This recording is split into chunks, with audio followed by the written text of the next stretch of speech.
You are standing at the entrance of a wolf den. Inside, there is a child. You freeze. Your heart stops, because 3 wolves are in there with him, and they are not attacking him. They are sleeping around him. One of them has its head resting on his leg. The child looks at you. The wolves do not move. You do not understand what you are seeing, and you will spend the rest of your life trying to explain it. Does a wolf behave differently when it encounters a human child? Not just differently, completely differently. And nobody has ever fully explained why. Most people assume wolves are simple. Predators hunt, predators eat. When they don't, something went wrong. The wolf was full, the wolf was sick, the wolf was confused. The answer is always a malfunction. Never a choice. But what you are looking at in that den is not a malfunction. In 1867, in the forests of Uttar Pradesh, India, a group of hunters came across a wolf den. They had to burn the wolves out to reach what was inside. What they found was a boy of approximately 6 years old.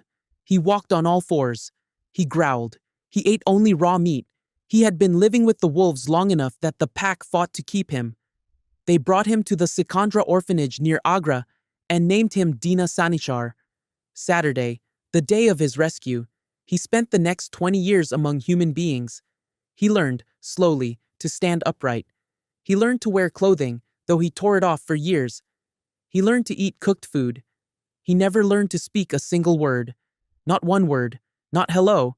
Not yes. Not his own name.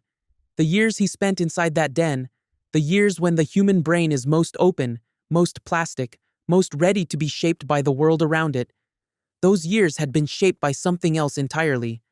The window for human language had closed, not because he was broken, because the wolves had gotten there first.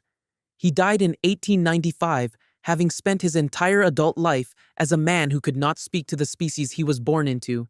And then there is Marcos. Marcos Rodriguez Pantoja was 7 years old when his father sold him to a goat herder in the mountains of Sierra Morena, Spain. When the herder died, Marcos was left alone. No road, no family, nothing but mountains and cold and the sound of animals moving through the dark. He found a wolf den. He began leaving food at the entrance. Small pieces, patient offerings.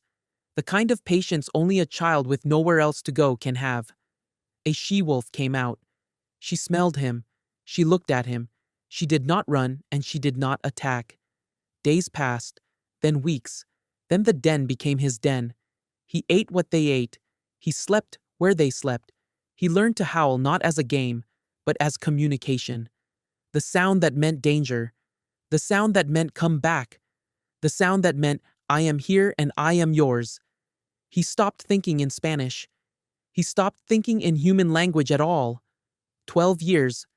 From age 7 to 19. Inside a wolf pack in the mountains of Spain.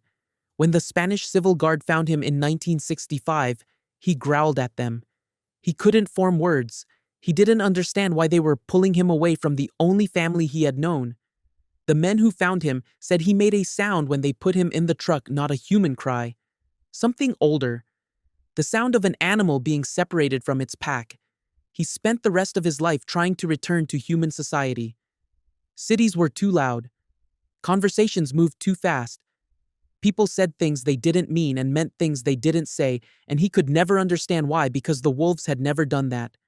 Not once in 12 years. He said it in every interview, every time someone asked.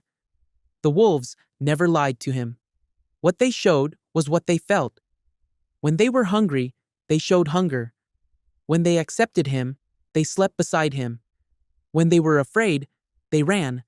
There was no gap, no performance, no pretending, no saying one thing while feeling another.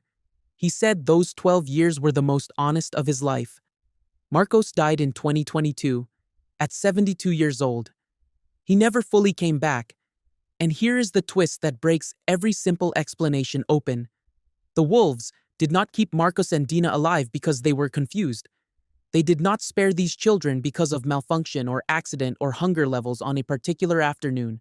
The pattern is too consistent, too old, too wide across too many cultures and too many centuries to be coincidence.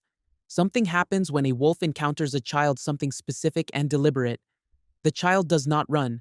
does not stand upright the way adult humans do, does not produce the chemical signals of an adult human threat, makes sounds high, urgent, continuous that land somewhere between a lost pup's cry and something the wolf has no category for at all.